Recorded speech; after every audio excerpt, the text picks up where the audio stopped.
Hello everyone, चलिए आगे बढ़ते हैं और अभी हम डिस्कस करने वाले हैं जो एटॉमिक स्ट्रक्चर हमने पिछले क्लास में डिस्कस किया था। इसमें हमने ये देखा था कि मान लीजिए कोई न्यूक्लियस है एटम का और उस न्यूक्लियस के अंदर क्या आपको मिलेगा, उस न्यूक्लियस के अंदर आपको मिलेगा प्रोटॉन और न्यूट्रॉन। ये दो चीज़ें आपको बेसिकली यहाँ पर मिलेगी। इसके बाद अगर हम बात करें तो उसके चारों ओर जो एक ऑर्बिट जिसको हमने कक्षक बोला, ठीक है, इस प्रकार से आपको कक्षक देखने को मिलेंगे। तो यहाँ पर आपको देखने को मिल रहा है कि बेसिकली बोर के मॉडल में हमने ये देखा था कि जो ऑर्बिट्स हैं उसको एक स्पेसिफिक नाम दिया गया था। क्या दिया गया था? नाम दिया गया था। जैसे मान लीजिए इसको उन्होंने बोला K, इसको बोला L, इसको बोला M और इसको बोला N, या फिर नंबरिंग भी उसकी की थी, जिसको पहले वाले को हमने 1 बोला, 2 बोला, फिर 3 बोला और 4 बोला। इस प्रकार से बोर-बरी का एटॉमिक मॉडल हमको देखने को मिलता है। तो अगर हम बात करते हैं कि इसके न्यूक्लियस में क्या है, जो इसको हम यहाँ पर देख रहे हैं, ये है इसका न्यूक्लियस, जिसको हम बेसिकली हिंदी में क्या बोलते हैं? नाभिक बोलते हैं किसी भी परमाणु का, एटम का। तो इस नाभिक में क्या है? इस नाभिक में बेसिकली क्या है? न्यूट्रॉन और क्या है? प्रोटॉन है, ठीक है। और इसके चारों ओर जो स्पेस है, जो आपको एक स्पेसिफिक हार्ड लाइन के द्वारा यहाँ पर जो है मैंने ड्रॉ करके दिखाया है, ये इसके क्या कहलाते हैं? ये बेसिकली कहलाते हैं इसके ऑर्बिट्स, ठीक है, ऑर्बिट्स, या इसको हम बोलते हैं कक्षक। तो यहां तक हमने इन चीजों के बारे में डिस्कस किया था। Now moving towards the orbit. तो ऑर्बिट की जो एनर्जी स्टेट होती है वो फिक्स होती है। मैंने आपको बताया था कि अगर हम ऑर्बिट 1, ऑर्बिट 2, ऑर्बिट 3, ऑर्बिट 4, इनके अगर एनर्जी स्टेट की बात करें तो यहाँ पर आपको समझना पड़ेगा कि जो जैसे जैसे हम न्यूक्लियस से दूर जाते हैं, as we are moving far away from the nucleus, in that case जो एनर्जी लेवल होगा ऑर्बिट का वो ग्रेजुअली क्या होते जाएगा? इंक्रीज होते जाएगा, इनहेंस होते जाएगा। बोलने का मतलब E4 जो होगा वो उसकी एनर्जी सबसे ज़्यादा होगी, मतलब ऑर्बिट नंबर 4 की एनर्जी क्या होगी? सबसे ज़्यादा होगी। उसके बाद 3 की एनर्जी कम होगी, फिर 2 की एनर्जी उससे भी कम होगी, और जो ऑर्बिट 1 है उसकी एनर्जी उससे सबसे ज़्यादा क्या होगी? कम होगी। तो इस प्रकार से हमको यहाँ देखने को क्या मिल रहा है कि जैसे जैसे हम न्यूक्लियस से दूर जाते जाएंगे, जैसे जैसे हम न्यूक्लियस से क्या होते जाएंगे? दूर जाते जाएंगे, आपको यहाँ पर देखने को मिलेगा कि कंटिन्यूसली ऑर्बिट की एनर्जी क्या हो रही है? इंक्रीज हो रही है। अब यहाँ पर आपको ये भी समझना है कि मान लीजिए मैं बोल रहा हूँ कि इलेक्ट्रॉन यहाँ पर है, या फिर इलेक्ट्रॉन यहाँ भी हो सकता है, या यहाँ भी हो सकता है। ये डिपेंड करता है बेसिकली किसी एलिमेंट के ऊपर में कि कितने कहाँ पर इलेक्ट्रॉन होंगे, उसको भी हम देखेंगे बाद में। तो मान लीजिए कि फर्स्ट ऑर्बिट में कोई इलेक्ट्रॉन है, अब सेकेंड ऑर्बिट में कोई इलेक्ट्रॉन है, तो क्या इन दोनों की एनर्जी सेम होगी? तो जी नहीं, दोनों की एनर्जी क्या होगी? अलग अलग होगी। क्यों अलग अलग होगी? तो सिंपल सी बात, हमने क्या बोला कि जो ऑर्बिट 1 है, कक्षक 1 है, उसकी ऊर्जा और ऑर्बिट 2 की ऊर्जा, ऑर्बिट 3 की ऊर्जा, एनर्जी जो है, इनका जो एनर्जी स्टेट है, एनर्जी लेवल है, वो क्या है? डिफरेंट डिफरेंट है। जैसे एग्जांपल के तौर पे अगर हम बोले तो 10th क्लास में पढ़ने वाला स्टूडेंट या फिर 11th क्लास में पढ़ने वाला स्टूडेंट, इन दोनों के नॉलेज लेवल में क्या होगा? फर्क होगा। तभी तो वो 10th और एक जन 11 में बैठा हुआ है। ऐसा क्यों हो रहा है? क्योंकि 10th पास किया, उन्होंने उस नॉलेज को एक्वायर किया, तब जाके वो पास करने के बाद में 11th में बैठा। तो ठीक इसी प्रकार से हम बोल सकते हैं कि हर एक ऑर्बिट में रहने वाला इलेक्ट्रॉन की एनर्जी क्या होती है? फिक्स होती है, और वो इक्वल होती है जिस ऑर्बिट में वो बेसिकली क्या है? वो रह रहा है। बोलने का मतलब कि कोई भी इलेक्ट्रॉन जिस ऑर्बिट में स्टैब्लिश्ड है, उसकी एनर्जी उस ऑर्बिट के एनर्जी क्या होगी? इक्विवेलेंट होगी। ये बात आपको समझना है। अब अगर आपको ये एनर्जी का कंसेप्ट समझ में आ गया ना, तो फिर आपको ये समझ में आ जाएगा कि इलेक्ट्रॉन को निकालने के लिए, या कोई एटम इलेक्ट्रॉन रिसीव कर रहा है तो एनर्जी देनी पड़ेगी, या ले जो वो एक्सट्रैक्ट करेगा या बाहर निकालेगा, इसके लिए जो कंसेप्ट आपको जानना पड़ेगा वो एनर्जी सही है। तो इतना आपको ध्यान में रखना है कि एनर्जी इस प्रकार से फ्लक्चुएट होती है। नाउ कैसे इलेक्ट्रॉन निकलेगा और कैसे वो रिसीव होगा, इसको तो हम बाद पढ़ेंगे। लेकिन इसके अलावा भी आपको एक चीज़ जानना है, जो कि बेसिकली है क्या? अगर हम बात करें तो उसको हम बोल रहे हैं सब सेल। क्या बोल रहे हैं? सब सेल बोल रहे हैं, ठीक है। सब सेल मतलब इसको हम क्या बोल रहे हैं? उप कक्षक भी बोलते हैं या उपकोष भी बोलते हैं, ठीक है। उप कक्षक, सब ऑर्बिट भी बोलते हैं। तो सबसे इंपॉर्टेंट बात आपको ये समझना है, मैं फिर से छोटा सा डायग्राम ड्रॉ कर रहा हूँ किसी भी एटम का। जैसे मान लीजिए ये उसका न्यूक्लियस है, ठीक है। अब न्यूक्लियस के बाद में हम ड्रॉ कर रहे हैं उसका ऑर्बिट। ये नंबर 1, ये नंबर 2, और ये 3 और ये 4 मान लीजिए, ठीक है। इस प्रकार से हमने जो है यहाँ पर ड्रॉ कर दिया। अब इसको हमने दे दिया मान लीजिए नंबर 1, फिर ये नंबर 2, नंबर 3 एंड नंबर 4। अब आपको क्या समझना है यहाँ पर, जो मैं ड्रॉ कर रहा हूँ वो आप ध्यान से देखिए। मान लो मैं यहाँ पर नंबर 1 को थोड़ा सा जूम करके आपको दिखाने का प्रयास कर रहा हूँ, ठीक है। नंबर 1 में क्या है, तो नंबर 1 में देखें तो नंबर 1 के अंदर जो है आपको एक सब ऑर्बिट मिलेगा। सब ऑर्बिट मतलब कमरे के अंदर एक कमरा, आप ऐसा समझ सकते हैं, ठीक है, सिंपल सी बात है। तो यहाँ पर आपको नंबर 1 के अंदर में एक सब ऑर्बिट मिलेगा जिसको हमने क्या बोला है, एस बोला है, ठीक है। अभी हम थोड़ी देर में और समझेंगे क्या है डिटेल में उसको।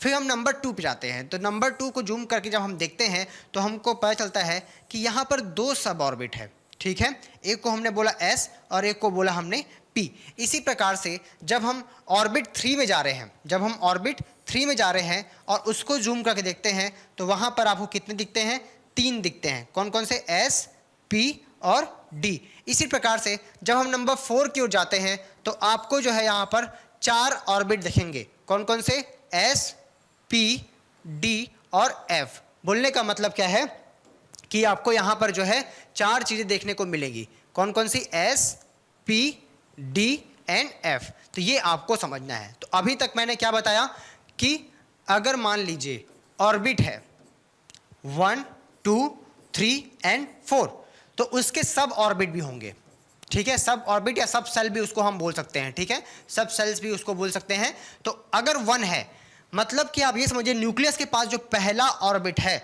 उसमें केवल और केवल क्या होगा, एक ही सबसेल होगा जिसको हम क्या बोलते हैं, एस बोलते हैं। इसके बाद अगर हम सेकंड नंबर पे जाएं, सेकंड नंबर के ऑर्बिट में आपको 2 सबसेल मिलेंगे जिसको हम एस और पी बोलते हैं।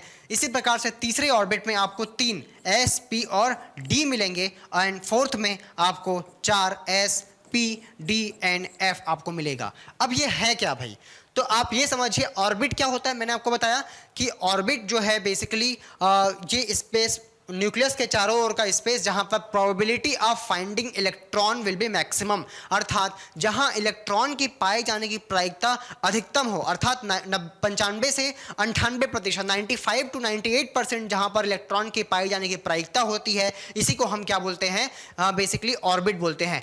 अब क्या इलेक्ट्रॉन सीधे वो ऑर्बिट में जाते हैं, तो जी नहीं, ऑर्बिट के अंदर भी उसके पास में क्या है, और जगह है, वहां इलेक्ट्रॉन बेसिकली भरे जाते हैं। मतलब कुल मिलाकर अगर हम एग्जांपल, सामान्य एग्जांपल ले तो आप समझिए कि एक घर है और एक घर के अंदर एक रूम, तो कोई भी इंसान जाएगा तो घर के अंदर तो रहेगा ही, लेकिन वो कहाँ रहेगा, अपने रूम में रहेगा। सिमिलरली मान लीजिए दूसरा घर है जहाँ पर 2 रूम है, तो वहाँ पर जो भी इंसान रहेंगे वो घर के अंदर तो रहेंगे ही, साथ साथ वो अपने रूम के अंदर रहेंगे, ठीक है। तो इसी प्रकार से कुछ समझ सकते हैं कि पहले ऑर्बिट में जाने वाला जो इलेक्ट्रॉन है वो कहाँ जाएगा, उसके सब सेल में जाएगा, एस में। इसी प्रकार से दूसरे ऑर्बिट में अगर कोई इलेक्ट्रॉन है तो या तो वो एस में होगा या तो वो पी में होगा। इसी प्रकार से तीसरे में अगर हम बात करें तो या तो वो एस में होगा या तो पी में या तो डी में। ये कैसे डिसाइड होता है, ये बात की बात है, उसको हम थोड़ी देर में समझेंगे किस प्रकार से इलेक्ट्रॉन जो है फिलअप होते हैं। तो यहां से आपको ये समझ में आ गया होगा कि ऑर्बिट यहां पर हमने देखा, और हर ऑर्बिट में होने वाले सब सेल्स जो उसके उपकक्षक हैं उसकी हमने यहां पर जो है क्या की बात की है। तो ये तो हो गया बेसिकली किसके बारे में, ऑर्बिट और सबसेल के बारे में। अब हम आगे आते हैं। अब सबसे इंपॉर्टेंट चीज कि कोई भी इलेक्ट्रॉन किस प्रकार से ऑर्बिट में फिल होगा, इसके लिए कुछ नियम है, ठीक है। पाउली का अपवर्जन सिद्धांत है, पाउली एक्सक्लूजन प्रिंसिपल। इसके बाद में हुंड का जो है एक रूल है। तो इस प्रकार से कुछ रूल्स हैं, हालांकि वो रूल को जानने की आपको जरूरत नहीं है, उतना आपको प्रीलिम्स में नहीं पूछता है, लेकिन बस थोड़ा सा हम यहाँ पर समझेंगे क्योंकि हमको मेटल, नॉन मेटल उन सबको समझना पड़ेगा, तो उसके लिए इन सब चीज़ों को हमको थोड़ा बहुत जानना पड़ेगा। तो अभी हम समझ रहे हैं कि इलेक्ट्रॉन जो है किस प्रकार से ऑर्बिट में फिलअप होते हैं। तो यहां पर जो आपको डायग्राम दिख रहा है ना, इससे आपको यह समझना है कि जो ये n जो डिनोट कर रहा है, ये नंबर ऑफ ऑर्बिट को डिनोट कर रहा है। किसको डिनोट कर रहा है, नंबर ऑफ ऑर्बिट, कक्षक को। पहला कक्षक, दूसरा कक्षक, तीसरा कक्षक, इस प्रकार से हम बोलते हैं ना, ये उसको डिनोट कर रहा है। अब यहां पर आप समझिए कि पहला जो है उसमें 1s 2s 2p इस प्रकार से इसको अरेंज किया गया है। और यहां पर वो किस प्रकार से है कि कोई इलेक्ट्रॉन अगर जाएगा तो इलेक्ट्रॉन का फिलिंग का जो क्रम है, ऑर्डर है, उसको हम यहां पर देखने जा रहे हैं। तो 1s फिर कहां जाएगा, वो 2s में जाता है, फिर वो 2p में जाएगा, फिर कहां जाएगा, वो बेसिकली 3s में जाएगा। तो आपको समझ में आ गया होगा किस प्रकार से फॉलो कर रहे हैं।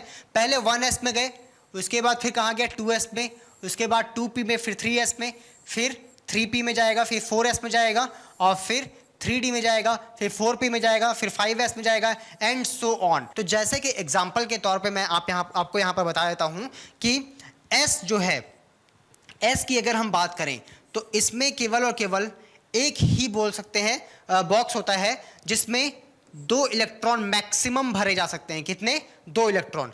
इसी प्रकार से अगर मैं p की बात करूं तो p की अगर मैं बात करूं तो p जो है इसमें 3 बोल सकते हैं सब सेल हैं, जिसमें अगर हम बात करें तो मैक्सिमम कितने इलेक्ट्रॉन जा सकते हैं?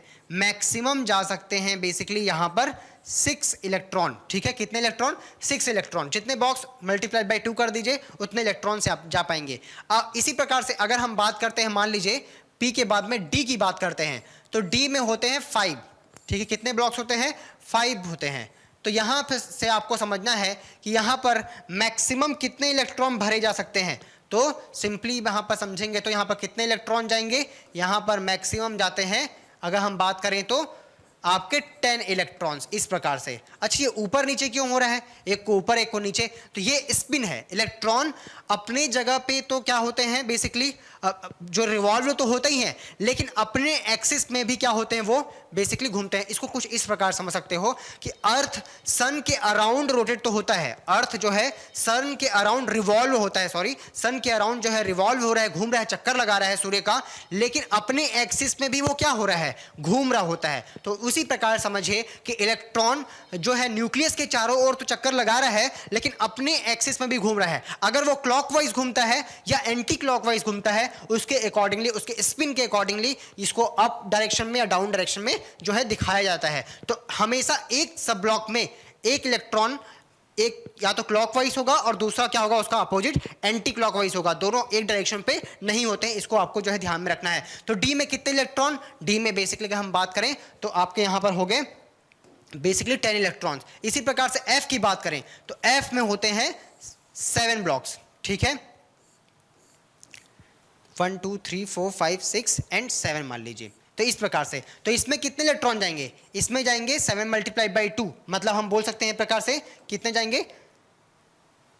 टोटल में 14 इलेक्ट्रॉन्स। ठीक है, तो ये आपको समझना है। एस में 2, पी में मैक्सिमम 6, डी में 10 और इसमें 14, इतने इलेक्ट्रॉन जो है जा सकते हैं। अब इसी के जरिए हम समझने का प्रयास करते हैं क्या, जो इलेक्ट्रॉन किस प्रकार से फिलअप होते हैं। जैसे मान लीजिए मैं एग्जाम्पल ले लेता हूं, सोडियम का एग्जाम्पल ले लेते हैं। सोडियम का एटॉमिक नंबर होता है, एटॉमिक नंबर सोडियम का होता है कितना? 11।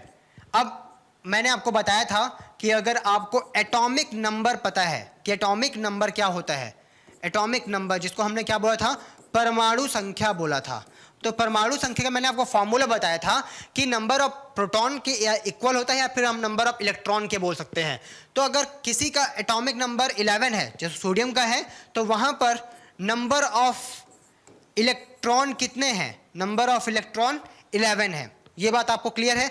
अब ये 11 जो इलेक्ट्रॉन है ये किस प्रकार से भरे जाएंगे, इसको हम आगे समझने का प्रयास करते हैं। तो देखिए, सबसे पहले मैं ड्रॉ करता हूं इसका न्यूक्लियस। ठीक है, ये हो गया इसका nucleus. Now moving to the orbit, तो ये पहला ऑर्बिट हो गया और ये दूसरा ऑर्बिट हो गया और ये तीसरा ऑर्बिट हो गया। अब यहां पर समझिए कि जब मैं बोल रहा हूं कि 11 की हम बात कर रहे हैं, तो यहां पर आपको समझना है 1s 2s। 1s में कितना इलेक्ट्रॉन? Maximum 2 electron. यहां पर आपको समझना है 1s में कितना इलेक्ट्रॉन जाएगा? मैक्सिमम 2 इलेक्ट्रॉन, क्योंकि s में मैक्सिमम कितना आता है? 2। अब दूसरे s में आ रहे हैं तो वहां भी कितना जाएगा? 2 इलेक्ट्रॉन। उसके बाद क्या आएगा आपका? उसके बाद आएगा आपका p, तो 2p। p में मैक्सिमम कितना इलेक्ट्रॉन जाता है? तो p में मैक्सिमम जाता है 6 इलेक्ट्रॉन। ठीक है, तो आप ये देखिए 1 का s पूरा फिलअप हो गया, 2 का s पूरा फिलअप हो गया, 2 का p भी पूरा फिलअप हो गया। अब उसके बाद क्या बचा? उसके बाद बचा 3s। कहाँ इलेक्ट्रॉन जाएगा? अगला इलेक्ट्रॉन जाएगा बेसिकली आपका 3s में। अब कितना इलेक्ट्रॉन जाएगा? तो देखिए 2 and 2 4 and 6 10 इलेक्ट्रॉन हो गया। बचा कितना? 1 इलेक्ट्रॉन। तो यहाँ कितना जाएगा? बेसिकली अगर हम बात करें तो 1 इलेक्ट्रॉन आपका यहाँ पर जाएगा। जैसे कि मैंने आपको बताया था थोड़ी देर पहले, हम ये देख रहे थे कि किस प्रकार से वो ऑर्डर को लिख रहे हैं। तो 1 2s 2p फिर 3s फिर क्या आता है 3p, तो पहले 1s आएगा, फिर 2s, फिर 2p में जो इलेक्ट्रॉन जाएंगे, फिर 3s में जाएगा। अगर और इलेक्ट्रॉन होते तो फिर कहाँ जाते, फिर 3p में जाते, फिर उसके बाद में 4s में, 3p के बाद में 3d में। क्यों नहीं, क्योंकि 3p के बाद जो एनर्जी है वो कम है किसकी, 4s की। मतलब ये है कि 3d की जो एनर्जी है वो 4s से थोड़ा सा क्या है, ज़्यादा है। इससे 3d की जो एनर्जी है वो 4s से ज़्यादा है, इसीलिए वहाँ पर इलेक्ट्रॉन बाद में भर जाएंगे। मतलब इलेक्ट्रॉन को जो फिलअप होने का ऑर्डर है वो लो एनर्जी से लेकर हाई एनर्जी, मतलब सबसे पहले इलेक्ट्रॉन लोएस्ट एनर्जी वाले ऑर्बिट में जाएंगे, उसके बाद हायर एनर्जी में। तो यहाँ से एक बात आपको और क्लियर रखनी है, जैसे मैंने आपको बताया था कि E4 की एनर्जी सबसे ज़्यादा होती है और E3 की एनर्जी कम उससे, फिर E2 की एनर्जी, फिर E1 की एनर्जी। उसी प्रकार से अगर हम बात करें तो यहाँ पर F की एनर्जी सबसे ज़्यादा होगी, उसके बाद D की एनर्जी होगी, उसके बाद फिर P की, और उससे कम अगर हम बात करें तो S की। तो मतलब सबसे कम एनर्जी किसकी होगी, S की होगी। इसी कारण सबसे पहले इलेक्ट्रॉन कहाँ जाते हैं, S में जाते हैं, उसके बाद P में जाते हैं, उसके बाद D में, उसके बाद F में। बस ये आपको याद रखना है। और टोटल दोनों को जब हम क्लब करते हैं तो दोनों के साथ में जो ऑर्डर होगा वो ये ऑर्डर है, आपको याद रखना है, ठीक है। बस इतना चीज़ है इसमें। तो इलेक्ट्रॉन इस प्रकार से फिलअप होंगे। अब हमको समझना है कि जो पहला है, पहले में, अब मैं इलेक्ट्रॉन को थोड़ा अलग कलर से यहाँ पर ड्रॉ कर देता हूँ ताकि आपको समझ में आ जाए कि पहले ऑर्बिट में टोटल में कितने इलेक्ट्रॉन हैं। तो 2 इलेक्ट्रॉन हैं, ठीक है। पहले में कितने इलेक्ट्रॉन हैं, 2 इलेक्ट्रॉन हैं, ठीक है। नाउ अब आते हैं सेकंड नंबर पे। तो सेकंड नंबर, पहले पे 2 इलेक्ट्रॉन टोटल, सेकंड ऑर्बिट में टोटल इलेक्ट्रॉन कितने हैं, 8। सेकंड का तो S भी है और सेकंड का तो P भी है, तो S में 2 एंड P में 6, तो टोटल में कितने हो गए, 8 इलेक्ट्रॉन। और थर्ड में अगर हम बात करें तो कितने इलेक्ट्रॉन है, 1। तो इस प्रकार से हम बोलेंगे कि सेकंड ऑर्बिट में टोटल में कितने इलेक्ट्रॉन जाने वाले हैं, टोटल में यहां पर जाने वाले हैं आपके 8 इलेक्ट्रॉन्स, ठीक है। कितने इलेक्ट्रॉन्स, 8 इलेक्ट्रॉन्स। तो ये हो गया आपका सेकेंड ऑर्बिट में total number of electrons. Now अब हम आते हैं थर्ड में। थर्ड की अगर हम बात करें, थर्ड में कितने इलेक्ट्रॉन है, 1 ही तो इलेक्ट्रॉन है, तो यहां पर जाएगा ये, ठीक है। तो इस प्रकार से हमने देखा कि जो ऑर्बिट्स हैं उसमें किस प्रकार से इलेक्ट्रॉन की फीलिंग्स होती है, उसको हमने यहाँ पर समझा।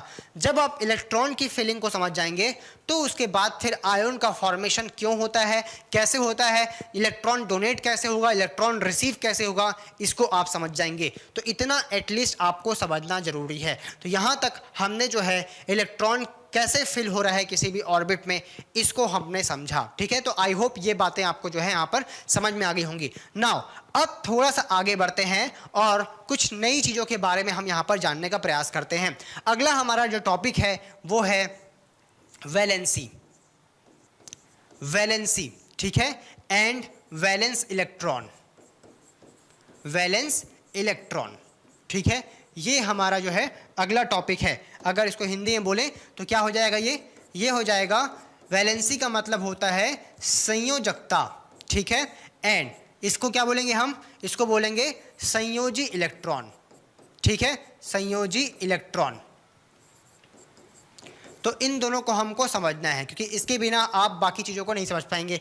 तो वैलेंसी और वैलेंस इलेक्ट्रॉन क्या है, इसको हम यहाँ पर समझने का प्रयास करते हैं, संयोजकता और संयोजी इलेक्ट्रॉन। तो सबसे पहले हम इसको डिफाइन करते हैं वैलेंस इलेक्ट्रॉन को, कि वैलेंस इलेक्ट्रॉन क्या है। तो अभी आपको ध्यान समझना है कि कोई भी कक्षक, ठीक है, मतलब कोई भी एटम, एलिमेंट है मान लीजिए, तो उस एलिमेंट के, उस तत्व के अंतिम कक्षक पे जब हम देखेंगे, मान लीजिए कि मैं अभी बात कर रहा हूं, जैसे फॉर एग्जांपल मैं हाइड्रोजन का एग्जांपल लेता हूं, ठीक है। हाइड्रोजन का एग्जांपल हम ले रहे हैं, हाइड्रोजन, ठीक है।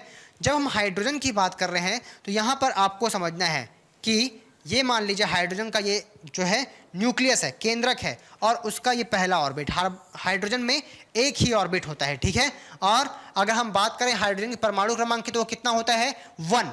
इसका एटॉमिक नंबर कितना होता है, 1। मतलब कितना इलेक्ट्रॉन, 1 इलेक्ट्रॉन। 1 इलेक्ट्रॉन कहाँ जाएगा, 1s में जाएगा, सिंपल सी बात है, 1s का में 1 इलेक्ट्रॉन। तो यहाँ पर आप समझिए कि यहाँ पर इसका 1 इलेक्ट्रॉन। तो अगर मैं पूछूं कि आपसे हाइड्रोजन में कितने वैलेंस इलेक्ट्रॉन हैं, तो आपको क्या देखना पड़ेगा, उसके आउटर मोस्ट ऑर्बिट को, उसके अंतिम कक्षक को। अंतिम कक्षक और पहला कक्षक दोनों सेम है, एक की बात तो और है नहीं। तो सिंपल सी बात है, इसका वैलेंस इलेक्ट्रॉन, हाइड्रोजन का वैलेंस इलेक्ट्रॉन, मैं शॉर्ट में VE लिख रहा हूँ, ठीक है, वैलेंस इलेक्ट्रॉन कितना होगा, 1 होगा। इसी प्रकार से मान लीजिए मैं एग्जांपल ले रहा हूँ ऑक्सीजन का, मान लीजिए, ठीक है, ऑक्सीजन का एटॉमिक नंबर कितना होता है, क्या ऑक्सीजन का समझ के हम थोड़ा छोटा समझते हैं, लिथियम का समझते हैं, जैसे 1 by 1 करते हैं, डायरेक्ट नहीं जाते। लिथियम का 3 होता है एटॉमिक नंबर, कितना होता है, 3। तो अब यहाँ पर समझते हैं लिथियम में सबसे पहले इलेक्ट्रॉन कहाँ जाएगा, 2 इलेक्ट्रॉन S में चले जाएगा। अब 1 इलेक्ट्रॉन और बचा तो ये कहाँ पर जाएगा, 2S में। कितना इलेक्ट्रॉन, 1, 2 और 1 3 हो गया। अभी इसका एटॉमिक स्ट्रक्चर ड्रॉ करते हैं, तो ये पहला और ये दूसरा। तो ये मान लीजिए इसका क्या है, न्यूक्लियस है, ठीक है, ये इसका न्यूक्लियस है। अब यहाँ पर जो पहला ऑर्बिट है, पहले ऑर्बिट में अगर हम बात करें तो पहले ऑर्बिट में कितने इलेक्ट्रॉन आ रहे हैं, 2 इलेक्ट्रॉन, मतलब पहला का 1, ठीक है, 1s2, 2s में कितना, 1 इलेक्ट्रॉन। अब अगर मैं आपको पूछूं कि भाई यहाँ पर इसका वैलेंस इलेक्ट्रॉन बताइए, संयोजी इलेक्ट्रॉन की संख्या बताइए, तो मैंने क्या बोला कि संयोजी इलेक्ट्रॉन वो इलेक्ट्रॉन होते हैं जो किसी भी तत्व के, किसी भी परमाणु के अंतिम कक्षक में मौजूद इलेक्ट्रॉन की संख्या होती है। अर्थात जो वैलेंस इलेक्ट्रॉन होते हैं, it is equal to the number of electron present in the outermost shell of any orbit, ठीक है। बोलने का मतलब कि आउटर मोस्ट ऑर्बिट में, और आउटर मोस्ट सेल नहीं, आउटर मोस्ट ऑर्बिट में नंबर ऑफ कितने इलेक्ट्रॉन पाए जा रहे हैं, उसका वैलेंस इलेक्ट्रॉन। तो यहाँ पर इसका वैलेंस इलेक्ट्रॉन की संख्या कितनी होगी, जल्दी से बताइए। तो यहाँ पर क्या होगा, 1 होगा, क्योंकि बाहर में 1 ही इलेक्ट्रॉन है इसके आउटर मोस्ट ऑर्बिट में, सेकंड नंबर वाले में, ठीक है। तो यहाँ तक आपको ये समझ में आ गया होगा कि किसको हम वैलेंस इलेक्ट्रॉन बोल रहे हैं। नाउ आगे बढ़ते हैं और कुछ और एग्जाम्पल लेके हम समझने का जो है यहाँ पर प्रयास करते हैं। जैसे फॉर एग्जाम्पल और एग्जाम्पल ले लेते हैं, जैसे मान लीजिए हम ले रहे हैं सोडियम का एग्जाम्पल तो हमने ले लिया है, ठीक है। एल्यूमिनियम का एग्जाम्पल लेते हैं, ठीक है। एल्यूमिनियम का एटॉमिक नंबर कितना होता है, 13 होता है, 13 होता है, ठीक है। तो इसका इलेक्ट्रॉनिक कन्फिगरेशन, इलेक्ट्रॉनिक विन्यास लिखेंगे तो क्या हो जाएगा, 1s2, 2s2 और फिर 2p6, टोटल में कितना हो गया, 2, 2, 4 and 6 10। कितने इलेक्ट्रॉन और बच गए, 3। तो 3s में जाएगा, 3s में कितना जाएगा, तो यहाँ पर देखिए s में तो 2 ही इलेक्ट्रॉन मैक्सिमम जाता है, अभी कितना हो गया, 12 हो गया। अब कहाँ जाएगा अगला इलेक्ट्रॉन, p में जाएगा, 3p, कितना बचा है, 1। अब टोटल काउंट कर लीजिए, 13 इलेक्ट्रॉन हो रहे हैं, यहाँ तक 10 हो गया और यहाँ पर फिर 12 और यहाँ पर बेसिकली क्या हो गया अगला आपका 13। तो अगर हम यहाँ पर देखें तो आपको ये समझ में आएगा कि पहले में 2, दूसरे ऑर्बिट में 8 इलेक्ट्रॉन और तीसरे ऑर्बिट में टोटल कितने इलेक्ट्रॉन यहाँ पर गए हैं, 3 इलेक्ट्रॉन, 283। इस प्रकार से आप समझ सकते हैं, ठीक है। अभी इसका एटॉमिक स्ट्रक्चर को भी ड्रॉ कर लेते हैं तो आपको यहाँ पर समझ में आ जाएगा। चलिए, ये पहला ऑर्बिट हो गया इसका, फिर ये दूसरा ऑर्बिट एंड ये तीसरा ऑर्बिट। अब हम यहाँ पर बात इसको नंबरिंग कर देते हैं। अब हम इलेक्ट्रॉन को फिल करते हैं, किस प्रकार से इलेक्ट्रॉन यहाँ पर जा रहे हैं। तो यहाँ पर कितने, पहले में जल्दी से बताइए, 2 इलेक्ट्रॉन, टोटल में कितने, फर्स्ट में 2 इलेक्ट्रॉन, सेकंड में कितने इलेक्ट्रॉन चले गए, सेकंड में चले गए यहाँ पर आपके टोटल में 8 इलेक्ट्रॉन्स, ठीक है। तो इस प्रकार से हमने यहाँ पर बना दिया 8 इलेक्ट्रॉन्स, ये हो गया। अब थर्ड में कितने हैं, थर्ड में टोटल में 2 and 1 3 इलेक्ट्रॉन, तो यहाँ पर हमने मान लीजिए बना दिया टोटल में 3 इलेक्ट्रॉन, इस प्रकार से। तो यहाँ से आपको समझना है कि इस प्रकार से इलेक्ट्रॉन जो है फिलअप होते हैं किसी भी ऑर्बिट में। नाउ अब हमने ये तो सीख लिया पूरी तरह से कि इलेक्ट्रॉन का फिलिंग कैसा होता है, किसी भी एटम में इलेक्ट्रॉन किस प्रकार से भरे जाते हैं, इलेक्ट्रॉनिक कन्फिगरेशन देख लिया हमने और कुछ एग्जांपल लेके हमने उसका एटॉमिक स्ट्रक्चर में भी यहाँ पर जो है कवर कर लिया। नाउ ये तो हमने बता दिया। अब हम देखते हैं वैलेंस इलेक्ट्रॉन इस केस में कितना होगा। तो आउटर मोस्ट ऑर्बिट में कितने इलेक्ट्रॉन, सीधे यहाँ पर हम देख रहे हैं 3 इलेक्ट्रॉन, तो वैलेंस इलेक्ट्रॉन कितना होगा यहाँ पर, 3, सिंपल सी बात है। तो वैलेंस इलेक्ट्रॉन तो हमको समझ में आ गया। नाउ अब हम बात करते हैं वैलेंसी की, संयोजकता की। नाउ अब हमको ये समझना है कि संयोजकता क्या है, वैलेंसी क्या है। तो वैलेंसी एक्चुअली में हम एक प्रकार से बोल सकते हैं कि कोई भी एटम जो है उसकी कंबाइनिंग कैपेसिटी कितनी है। कंबाइनिंग कैपेसिटी बोलने का मतलब कि जब वो किसी के साथ में जुड़ेगा, ठीक है, तो वो क्या करेगा, इलेक्ट्रॉन की शेयरिंग करेगा या इलेक्ट्रॉन लेन देन करेगा। तो क्यों लेन देन करेगा, तो इसके लिए आपको एक एग्जांपल मैं समझाता हूं कि देखिए, अगर आप मान लीजिए खाली पेट हैं तो आपको क्या लगेगी, भूख लगेगा, और भूख लगेगा तो सिंपली आप क्या कहेंगे कि हमको खाना चाहिए, और आप खाना खाएंगे तब आपको जाके थोड़ा सा क्या होगा, सैचुरेशन होगा, आप स्टेबल हो पाएंगे। अगर आपने मान लीजिए 2 दिन से खाना नहीं खाया है तो आपकी कंडीशन क्या होगी, अनस्टेबल हो जाएगी। तो इसीलिए आप क्या करेंगे, खाना खाएंगे और उससे एनर्जी गेन करेंगे। ठीक इसी प्रकार से आप समझिए कि कोई जो एलिमेंट है, अगर हम बात करें आवर्त सारणी की, पीरियोडिक टेबल की, उसमें कोई भी एलिमेंट जो है वो एलिमेंट अपने आप को स्टेबल रखना चाहता है, और स्थायी रखने के लिए, स्टेबल रखने के लिए वो इलेक्ट्रॉन का या तो वो देगा या तो वो लेगा। तो क्यों ऐसा करेगा, तो इसको आपको समझना है कि हमारे पीरियोडिक टेबल में क्या होता है, एक नोबेल गैस होते हैं, अक्रिय गैस। वो अक्रिय गैस जो होते हैं वो किसी से क्रिया नहीं करते हैं जनरली, ठीक है, अगर नॉर्मल केस में। क्यों नहीं करते हैं, क्योंकि वो सैचुरेट हैं, स्थायी हैं। क्यों स्थायी है, उसके लिए आपको समझना पड़ेगा कि वो स्थायी क्यों है। तो यहाँ पर आपको समझना है कि नोबेल जो गैस होते हैं, ठीक है, नोबेल गैस जो होते हैं, जिसको हम आदर्श गैस भी बोलते हैं, नोबेल गैस को जनरली हम बेसिकली अक्रिय गैस बोलते हैं, इनर्ट गैस बोलते हैं, ये आपको याद रखना है। तो अगर हम बात करें तो उसके आउटर मोस्ट ऑर्बिट में, आउटर मोस्ट ऑर्बिट में उसका ऑक्टेट कंप्लीट होता है। ऑक्टेट क्या है भाई, ऑक्टेट मतलब उसका अष्टक, ठीक है, अष्टक, हिंदी में उसको हम क्या बोलते हैं, अष्टक पूर्ण होता है। पूर्ण मतलब क्या, 8 इलेक्ट्रॉन होते हैं उसके आउटर मोस्ट ऑर्बिट में, ठीक है। अब ये बात आपको याद रखना है कि इनर्ट गैस क्यों इनर्ट बोला गया, क्योंकि ये अक्रिय है। अक्रिय क्यों है, क्योंकि वो किसी से क्रिया नहीं कर रहे हैं, कुछ भी कंपाउंड नहीं बना रहे हैं। कंपाउंड क्यों नहीं बना रहे हैं, क्योंकि वो सैचुरेट है, उनको इलेक्ट्रॉन लेने और देने की जरूरत नहीं है। उनके पास में 8 इलेक्ट्रॉन है, हीलियम को छोड़ के, याद रखना है आपको। हीलियम में तो 2 ही इलेक्ट्रॉन होता है, इसलिए वो थोड़ा सा अपवाद की कैटेगरी में आएगा, डुप्लेट आता है उसका, ठीक है। तो यहाँ पर आपको याद रखना है ऑक्टेट।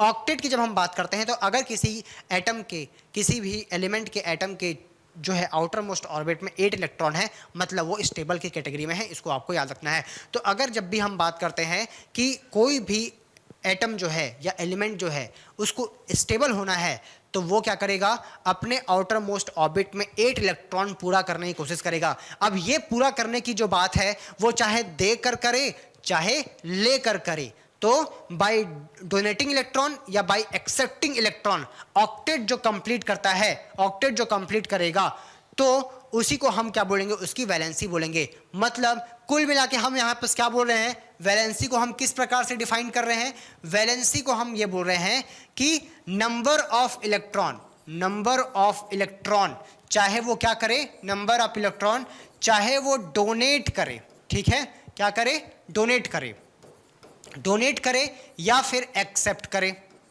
एक्सेप्ट करे, चाहे वो दे दे या तो ले ले, क्या करने के लिए, टू कंप्लीट इट्स ऑक्टेट, ठीक है, टू कंप्लीट इट्स ऑक्टेट। ये बात आपको याद रखना है। तो किसी भी एटम की वैलेंसी कैसे डिफाइन होती है, उसके नंबर ऑफ इलेक्ट्रॉन, क्या वो डोनेट कर रहा है या वो एक्सेप्ट कर रहा है, किस लिए, तो उसके ऑक्टेट को कंप्लीट करने के लिए, ताकि वो क्या हो जाए, ताकि वो हो जाए स्टेबल, नोबेल गैस की कैटेगरी में आ जाए। तो इस प्रकार से आपको समझना है उसकी वैलेंसी होती है। नाउ अब हम एग्जाम्पल लेके समझने का प्रयास करते हैं, जो हमने प्रीवियस स्लाइड में देखा था। जैसे कि यहाँ पर फिर से आ जाते हैं हम, तो यहाँ पर आपको मैंने हाइड्रोजन के बारे में बताया था, ठीक है। तो हाइड्रोजन और हीलियम का जो केस है ये एक्सेप्शन है, आपको याद रखना है। तो ऑक्टेट का नियम तब काम करेगा जब वहाँ पर जो है ज़्यादा इलेक्ट्रॉन होंगे 4 से, ठीक है। तो यहाँ पर तो ऑक्टेट का रूल फॉलो नहीं होगा, इस बात को आपको याद रखना है। तो यहाँ किसका रूल फॉलो होगा, डुप्लेट का। तो यहाँ पर इसको स्टेबल होने के लिए किसके बराबर होना पड़ेगा, हीलियम के बराबर। हीलियम में कितने इलेक्ट्रॉन, 2 इलेक्ट्रॉन, तो ये 1 इलेक्ट्रॉन क्या करेगा, ये ले सकता है और उससे वो स्टेबल हो सकता है। अभी हम समझते हैं, तो हाइड्रोजन की वैलेंसी कितनी हो जाएगी, हाइड्रोजन की वैलेंसी की अगर हम बात करें तो ये इसकी वैलेंसी क्या होगी, 1, इसकी वैलेंसी क्या होगी, 1, अगर हम बेसिकली बात करें तो, ठीक है। नाउ आगे बात करते हैं, इसकी वैलेंसी कितनी होगी एल्यूमिनियम की। आपके सामने यहाँ पर एक क्वेश्चन है कि एल्यूमिनियम की वैलेंसी कितनी होगी। तो सबसे इंपॉर्टेंट बात ये आपको समझना है, वैलेंसी डिसाइड करने के लिए, वैलेंसी डिसाइड करने के लिए कुछ रूल्स हैं। वो रूल क्या है, अगर मान लीजिए कि number of valence electron, number of valence electron अगर लेस देन 4 है और नंबर ऑफ वैलेंस इलेक्ट्रॉन अगर ग्रेटर देन 4 है, ये 2 नियम, अर्थात अगर हम बोले तो सिंपली हम क्या बोल रहे हैं, number of electron present in the outer most orbit is less than 4 and when greater than 4, in both the cases valency निकालने की जो प्रोसेस है वो क्या होता है, डिफरेंट होता है। तो आपको समझना है कि वैलेंस इलेक्ट्रॉन अगर 4 है, 4 से कम है, तो यहाँ पर आपको समझना है कि वैलेंस इलेक्ट्रॉन जितना होगा उसकी वैलेंसी उतनी ही होगी, ठीक है, उसकी वैलेंसी उतनी ही होगी। मतलब सिंपल सी बात है, एल्यूमिनियम के केस में वैलेंस इलेक्ट्रॉन कितना है, 3 है, जो कि 4 से कम है। तो हम क्या बोलेंगे, इसका वैलेंसी कितना होगा, इसका वैलेंसी होगा 3, ठीक है। क्यों होगा इसको मैं थोड़ी देर में बताऊंगा, बस अभी आप इसको इतना को समझिए। अब जैसे मैं मान लो बोलता हूं कि कोई और एलिमेंट होगा जिसका जो है 4 से ज़्यादा हो सकता है, ठीक है। जैसे मान लीजिए फ्लोरीन की बात करते हैं, ठीक है। फ्लोरीन की अगर मैं बात करूं तो फ्लोरीन का जो बेसिकली आउटर मोस्ट ऑर्बिट में जो इलेक्ट्रॉन होते हैं वो कितने होते हैं, 7। जैसे मैं फ्लोरीन की बात कर रहा हूँ, F, ठीक है। तो F का जो वैलेंस इलेक्ट्रॉन होता है ना वो होता है 7, और ये 7 क्या है, ग्रेटर देन 4 है, और ग्रेटर देन 4 है तो आपको याद रखना है कि उसको 8 माइनस क्या कर देना है, वैलेंस इलेक्ट्रॉन कर देना है। तो 8 माइनस वैलेंस इलेक्ट्रॉन की जब हम बात करते हैं तो 8 minus 7 that is equal to क्या हो जाएगा, 1। तो इसका वैलेंसी, फ्लोरीन का वैलेंसी कितना हो जाएगा, 1 हो जाएगा। तो यहां पर वैलेंसी निकालने के लिए क्या करना है आपको यहां पर करना है 8 माइनस वैलेंस इलेक्ट्रॉन, यही इसकी क्या होगी, वैलेंसी होगी। इस बात को आपको याद रखना है, ठीक है। अब इसको कैसे हम अप्लाई करेंगे और कैसे समझेंगे, इसको मैं थोड़ा सा आपको बता देता हूं कि यहां पर क्या हो रहा है एग्जैक्टली। तो अभी हम समझते हैं, जैसे कुछ एग्जांपल लेके मैं आपको समझाता हूं वैलेंस और वैलेंसी क्या क्या होती है। जैसे सोडियम का एग्जांपल लेते हैं, सबसे अच्छा एग्जांपल सोडियम का, ठीक है। सोडियम के पास में कितने इलेक्ट्रॉन होते हैं, 11। वो किस प्रकार से डिस्ट्रीब्यूट होते हैं, 2, 8 एंड 1, ठीक है। तो यहाँ पर मेरे को आप बताइए कि इसका ऑक्टेट आसानी से कैसे पूरा होगा, ठीक है। यहाँ पर मैं उसका डायग्राम भी बना देता हूँ। अब यहाँ पर देखिए ध्यान से आप, 1, 2 एंड 3। तो मैं लास्ट के इलेक्ट्रॉन की बस यहाँ पर बात कर रहा हूँ। आउटर मोस्ट ऑर्बिट में कितने इलेक्ट्रॉन है, एक ही इलेक्ट्रॉन है, ये आपको दिख रहा होगा। इसके बाद यहाँ कितने इलेक्ट्रॉन है, यहाँ अगर बात करें तो यहाँ पर हैं कितने, 8 इलेक्ट्रॉन। कितने इलेक्ट्रॉन, 8 इलेक्ट्रॉन, ठीक है। 4 और ये, ठीक है। अब 8 इलेक्ट्रॉन हो गए, और अंदर में कितने हैं, 2 इलेक्ट्रॉन। तो ये सोडियम का हो गया। अब मेरे को बताइए कि सोडियम को ऑक्टेट पूरा करने के लिए आउटर मोस्ट में ऑक्टेट पूरा करना है, तो आउटर मोस्ट में 8 इलेक्ट्रॉन चाहिए। तो अगर यहां पर 1 है तो 7 इलेक्ट्रॉन वो लेगा, तब जाके आउटर मोस्ट में कितने होंगे, 8। या फिर ये क्या कर सकता है, इस 1 इलेक्ट्रॉन को दे दे तो ये ऑर्बिट खत्म। अब कहां पहुंच जाएगा आउटर मोस्ट ऑर्बिट, यहां पर, मतलब 8 इलेक्ट्रॉन। मतलब आप ये समझिए कि अगर ये 1 इलेक्ट्रॉन को अपने दे दे, अपने 1 इलेक्ट्रॉन को क्या करे, दे दे, तो सिंपल सी बात है, अब इसका यहां पर कोई इलेक्ट्रॉन नहीं है तो वो ऑर्बिट का कोई मतलब नहीं है, तो उसका आउटर मोस्ट ऑर्बिट क्या हो जाएगा, फिर ये वाला हो जाएगा, और वहां पर फिर कितने हो जाएंगे, 8। तो हम इस प्रकार से बोल सकते हैं कि इसकी वैलेंसी संयोजकता कितनी हो जाएगी, 1 हो जाएगी, ठीक है। तो आपको समझ में आ गया होगा कि जो फॉर्मूला मैंने बोला था कि अगर आउटर मोस्ट ऑर्बिट में जो इलेक्ट्रॉन है वो 4 से कम है, तो सिंपली जो जितना वहां इलेक्ट्रॉन है वही उसकी क्या हो जाएगी, वैलेंसी। ये आपको यहां पर आई थिंक समझ में आ गया होगा। अब दूसरा एग्जांपल लेता हूं मैं, क्लोरीन का एग्जांपल लेते हैं, ठीक है। क्लोरीन का एटॉमिक नंबर होता है 17। इसका अगर इलेक्ट्रॉन का स्ट्रक्चर देखें तो 2, 8 और 7। ये सब कैसे आ रहा है, तो मैं बताया 1s 2s वाला से, वैसे हमने नंबर 1 पे, नंबर 2 पे और नंबर 3 पे नंबर ऑफ इलेक्ट्रॉन हमने देखा, इस प्रकार से डिस्ट्रीब्यूट होता है। अब इसका हम ड्रॉ कर लेते हैं, क्या इसका हम ड्रॉ कर लेते हैं बेसिकली एटॉमिक स्ट्रक्चर। चलिए, तो एटॉमिक स्ट्रक्चर जब हम ड्रॉ करेंगे तो नंबर 1, नंबर 2 और नंबर 3। अब मेरे को बताइए कि लास्ट में कितने इलेक्ट्रॉन हैं, तो लास्ट में अगर हम देखें तो लास्ट में है 7 इलेक्ट्रॉन, 3 हो गया ये, इसके बाद में 4, देन 5, 6 एंड देन 7, ठीक है। यहां पर कितने हैं, 1, 2, 3, 4, 5, 6 एंड 7 एंड 8, और यहां 2। तो यहां पर आपको समझना है कि आउटर मोस्ट ऑर्बिट में 7 इलेक्ट्रॉन। अब इस 7 को अगर मान लीजिए 8 करना है तो उसके लिए क्या, या ये 7 इलेक्ट्रॉन को देके आउटर में 8 कर ले, या 1 इलेक्ट्रॉन को लेके, तो आसान क्या होगा, एक इलेक्ट्रॉन को लेके इसको 8 बनना ज़्यादा आसान होगा। समझ गए?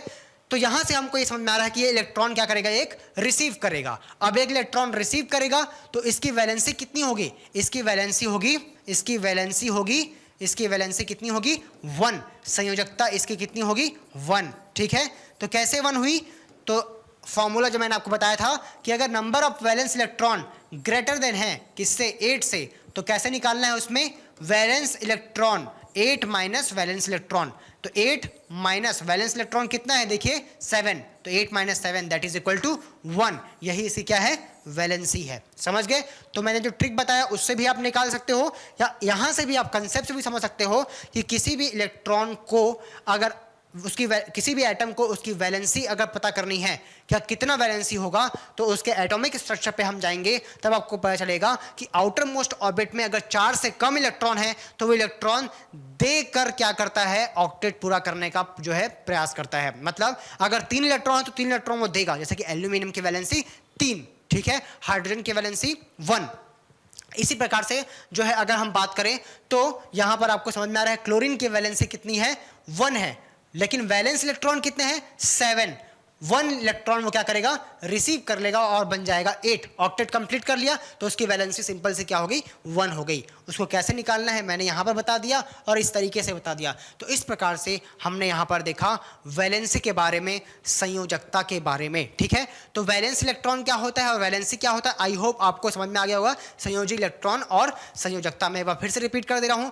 संयोजकता उसका क्या होता है, ऑक्टेट पूरा करने के लिए जितना इलेक्ट्रॉन वो लेता है या देता है, आइदर वो डोनेट करता है या फिर एक्सेप्ट करता है, तो जितने नंबर ऑफ इलेक्ट्रॉन वो डोनेट करेगा या फिर एक्सेप्ट करेगा वही उसकी वैलेंसी संयोजकता कहलाती है। जबकि वैलेंस इलेक्ट्रॉन क्या होते हैं, number of electron present in the outer most orbit of any element, किसी भी तत्व के अंतिम कक्षक में मौजूद इलेक्ट्रॉन की संख्या ही उसकी क्या कहलाती है, संयोजी इलेक्ट्रॉन की संख्या कहलाती है। इतना चीजें आपको जो है यहां पर ध्यान में रखना है।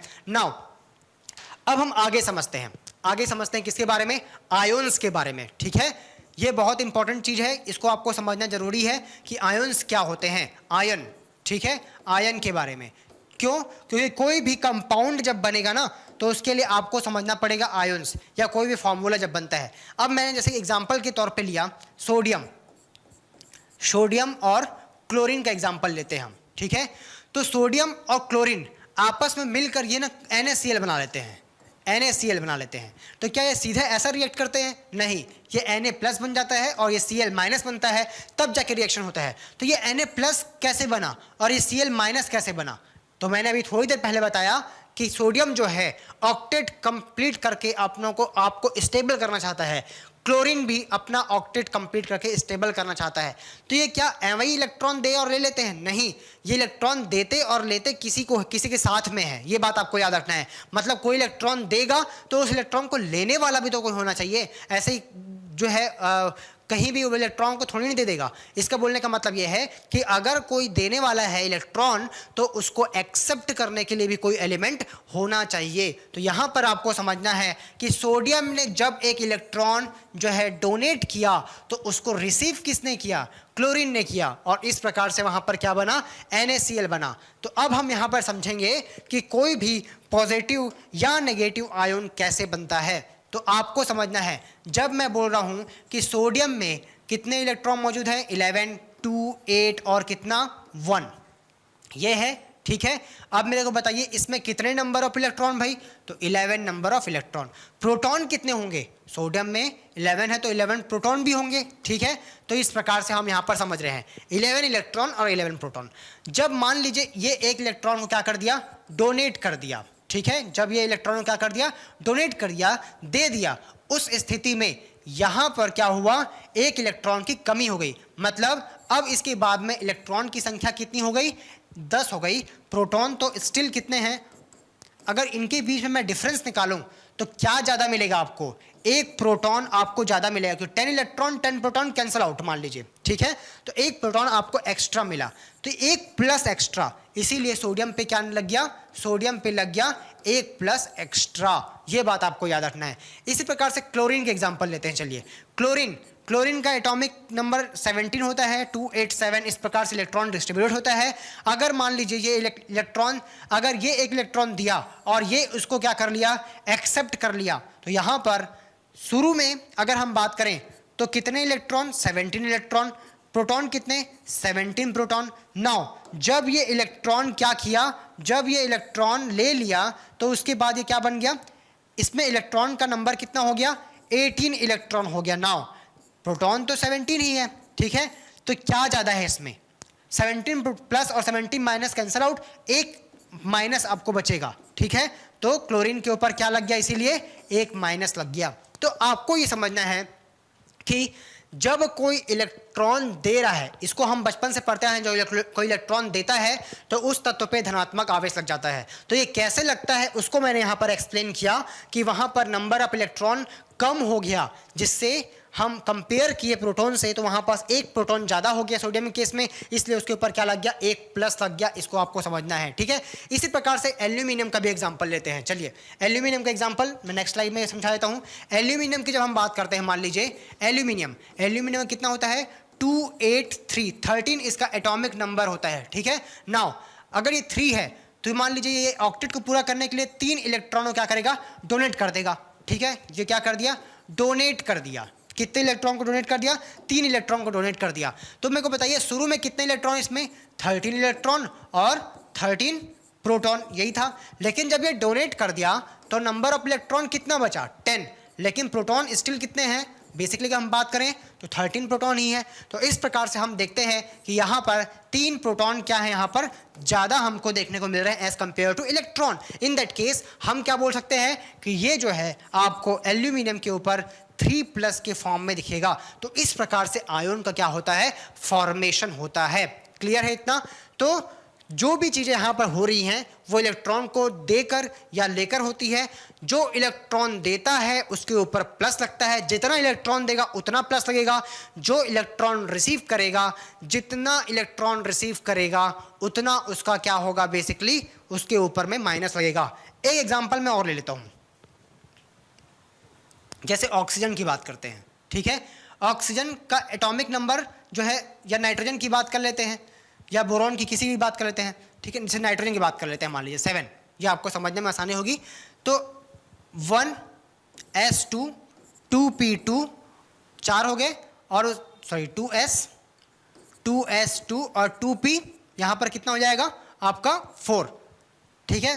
पी में मैक्सिमम कितने इलेक्ट्रॉन जा सकते हैं, 6 इलेक्ट्रॉन। तो आपको यहाँ पर समझना है कि अगर आप देखेंगे यहाँ पर 2 2 4 और 3 होगा, ठीक है, 3 ये, तो टोटल में कितना हो गया, 7। तो मैं इसको अगर लिखूँ इस प्रकार से 2 और 5, कितना हो गया ये 2 और 5। अब मेरे को बताइए ऑक्टेट कंप्लीट करने के लिए नाइट्रोजन को कितना इलेक्ट्रॉन लेना पड़ेगा। तो आउटर मोस्ट ऑर्बिट में 5 इलेक्ट्रॉन है, जो कि 4 से ज़्यादा है, और 4 से ज़्यादा है तो वो क्या करेगा, इलेक्ट्रॉन रिसीव करने का प्रयास करेगा। 8 - 5 मतलब कितना इलेक्ट्रॉन, 3 इलेक्ट्रॉन वो क्या करेगा, लेने का प्रयास करेगा। कितना इलेक्ट्रॉन, 3 इलेक्ट्रॉन, ठीक है। तब जाके उसका ऑक्टेट कंप्लीट होगा। तो मैं अगर आपको पूछता हूँ कि इसमें शुरू में 7 इलेक्ट्रॉन थे और 7 प्रोटॉन थे, और वो 3 इलेक्ट्रॉन क्या कर लिया, रिसीव कर लिया। जब 3 इलेक्ट्रॉन रिसीव कर लिया तो उस केस में वहाँ पास कितने हो गए, 10 इलेक्ट्रॉन्स हो गए। प्रोटॉन तो 7 ही है, यहाँ पर डिफरेंस कितना हो गया, 3 माइनस का। तो नाइट्रोजन क्या बन जाता है, नाइट्रोजन बन जाता है 3-, ठीक है। इसी प्रकार से ऑक्सीजन 2- कैसे बनता है, तो अब मैं ऑक्सीजन का समझा देता हूँ आपको। ऑक्सीजन का एटॉमिक नंबर बेसिकली कितना होता है, 8 होता है, ठीक है। तो इसका कितना होगा, 2 और 6 होगा, 2 और कितना होगा, 6। अब इसको ऑक्टेट पूरा करने के लिए कितने इलेक्ट्रॉन की जरूरत पड़ेगी, 2 इलेक्ट्रॉन की। तो शुरुआत में ऑक्सीजन में कितना इलेक्ट्रॉन था, 8 इलेक्ट्रॉन, और प्रोटॉन कितने थे, 8 proton. After gaining 2 electrons number of electron कितने हो गए, 10, एंड प्रोटॉन कितना है, स्टिल 8। डिफरेंस कितना है, 2 इलेक्ट्रॉन का। दैट इज वाई ऑक्सीजन के ऊपर क्या लगता है, 2-। समझ हैं। तो आप जो माइनस+ देखते हैं ना, वो सब इसी के कारण से होता है। जो भी आयोन्स बनते हैं और उसके ऊपर जो भी प्लस और माइनस दिखता है, आपको सिंपली ये समझना है कि उसका जो इलेक्ट्रॉन का लेन देन हो रहा है, उसी के आधार पर हम उसका क्या करते हैं, नंबर ऑफ जो चार्ज है वो ऊपर हम देखते हैं तो ऑक्सीजन के ऊपर 2 माइनस लगा है, मतलब ये 2 इलेक्ट्रॉन रिसीव किया है, 3 इलेक्ट्रॉन रिसीव करता। फ्लोरीन या क्लोरीन के ऊपर 1 माइनस लगा होता है क्योंकि वो 1 इलेक्ट्रॉन रिसीव करता है। इसको मैं आपको जो है जब पीरियोडिक टेबल बताऊंगा तब मैं बताऊंगा किसके ऊपर माइनस किसके ऊपर प्लस लगता है, एक साथ हम वहां पर जो है उसको कंपैरेटिवली पढ़ लेंगे। अभी तो मैंने कुछ एग्जांपल लेके आपको यहाँ पर समझाया है। अब कोई भी कंपाउंड कैसे बनता है, जैसे मान लीजिए कि यहाँ पर लिखा है AB या लिखा है A2B या लिखा है AB2, ठीक है, या लिखा है A3B5, इस प्रकार से आपको दिखता है। या मान लीजिए H2O दिखता है, ये सब बन कैसे रहा, या फिर NaCl दिखता है, ठीक है, या फिर मान लीजिए AlCl3 दिखता है। तो क्या अपने मन से हमने नंबर लगा दिया है? जी नहीं, अपने मन से नंबर नहीं लगाया है। ये बेसिकली बनता है, एक उसका एक तरीका होता है। जैसे मैं यहाँ पर लिख रहा हूँ, मान लीजिए +X और B-Y, तो यह यहाँ पर विदाउट साइन उसका जो पावर में जो है उसको आप लगा देते हैं अपोजिट साइड में, इस प्रकार से यहाँ पर, तो ये हो जाता है AyBx। तो मैं अगर बोलूँ कि H2O कैसे बना है भाई, तो H के ऊपर एक प्लस और O के ऊपर 2 माइनस, तो एक प्लस मतलब यहाँ पर क्या लगेगा, उस स्थिति में हम ये बोल सकते हैं कि ये वाला जो है यहाँ जाएगा, विदाउट साइन आपको याद रखना है, और ये नंबर यहाँ, तो ये क्या बनेगा, जो ये 2 है ये नीचे आ गया H के, और O जो है H के ऊपर क्या है 1 प्लस, मतलब यहाँ पर क्या आ जाएगा 1, सिंपली इसी प्रकार से। अभी क्लोरीन वाले एग्जांपल को समझते हैं क्योंकि हमें थोड़ी देर पहले हमने समझा है सब चीज़ को। तो एल्यूमिनियम के ऊपर क्या लगता है 3 प्लस, क्लोरीन के ऊपर क्या लगता है 1 माइनस। तो आप समझिए कि क्लोरीन का 1 नीचे आ जाएगा, 1 को लिखने की जरूरत नहीं होती है, क्लोरीन के नीचे में कितना आएगा 3, तो इस प्रकार से AlCl3। NaCl एग्जाम्पल देखते हैं, तो Na के ऊपर कितना, Na के ऊपर 1 प्लस, Cl के ऊपर 1 माइनस, दोनों के नीचे 1, खत्म, सिंपल सी बात है, ठीक है। तो इस प्रकार से हम जो है किसी भी कंपाउंड को बनता हुआ देखते हैं। तो अगर मैं बोलूं कि A3B5 क्या है, तो हो सकता है कि A के ऊपर +5 लगा हो, ठीक है, और B के ऊपर -3 लगा हो, तो इस प्रकार से वो बना हो। तो इस प्रकार से कुछ जो है वो क्या बनता है, फार्मूला आपका जो है तैयार होता है। तो कोई भी कंपाउंड का जो फार्मूला देखते हो, देखिए वो उसके प्लस और माइनस पे ही क्या है, बेस्ड है। इतनी चीज़ें आपको जो है यहाँ पर ध्यान में रखनी है। तो इस प्रकार से कोई भी कंपाउंड और उसका फार्मूला जो है क्या होता है, डिसाइड होता है। तो ये तो हो गया, हमने आज बात कर ली है किसके बारे में, बेसिकली वैलेंसी के बारे में बात की हमने, वैलेंस इलेक्ट्रॉन के बारे में बात की, उसके सब सेल के बारे में बात की, ऑर्बिट के बारे में बात की, S, P, D और F के बारे में, और उसके आधार पर हमने जो है वैलेंसी और वैलेंस इलेक्ट्रॉन को समझा, और कोई भी कंपाउंड किस प्रकार से फॉर्म होता है इसको हमने यहाँ पर जो है देखा है, ठीक है। तो आज का वीडियो हम जो है यहाँ पर ये वीडियो को ख़त्म करते हैं। अगले वीडियो में हम जो है बेसिकली कोई भी केमिकल रिएक्शंस कैसे होता है और different types of chemical reactions, और साथ ही साथ मॉडर्न पीरियोडिक टेबल को भी जो क्लासिफिकेशन है पीरियोडिक टेबल का, उसको हम जो है देखने वाले हैं। Thank you.